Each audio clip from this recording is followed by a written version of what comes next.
తిప్పరమీసం ఇది ఆంధ్రుడి రోషం, రారమ్మని పిలుస్తోంది తెలుగుదేశం. నీలాకాశం నీకది శేషం, నిప్పులపై నడిపించర నీ ఆవేశం. పిడికిలిలో పట్టరా పిడుగుల శబ్దం, దారులకే నేర్పరా దాచిన యుద్ధం. కట్టర నువ్వు కట్టు పసుపు జెండా జట్టు, పట్టర నువ్వు పట్టు చంద్రబాబు బాట పట్టు. తెలుగుదేశం తెలుగుదేశం ఇది పేదవాడికై పుట్టిన ఆవేశం. తెలుగుదేశం ఇది తెలుగుదేశం, తరతరాల బడుగు జాతి ఆదేశం. తిప్పరమీసం తిప్ప తిప్ప తిప్ప తిప్పరమీసం ఇది ఆంధ్రుడి రోషం, రారమ్మని పిలుస్తోంది తెలుగుదేశం.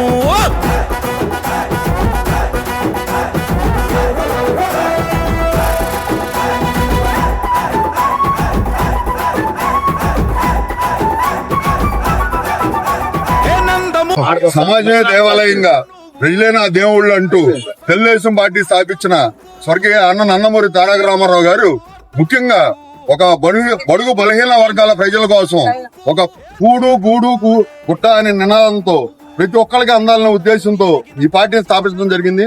ముఖ్యంగా ఒక పూరు గుడిసెలు ఉండేవాడిని పక్కా ఇళ్లు నిర్మించి వారికి అందిస్తా వారికి గూడుని ఏర్పాటు చేయడం జరిగింది. కూడు పరంగా ₹2 కిలో బియ్యం అందించి ప్రతి ఒక్కరికి ప్రతి పేదవాడి కడుపు నిండేట్టుగా చేయడం జరిగింది. అదేవిధంగా చేనేత వస్త్రాల ద్వారా ప్రతి ఒక్కరికి గుట్ట దొరికేటట్టుగా చేయడం జరిగింది.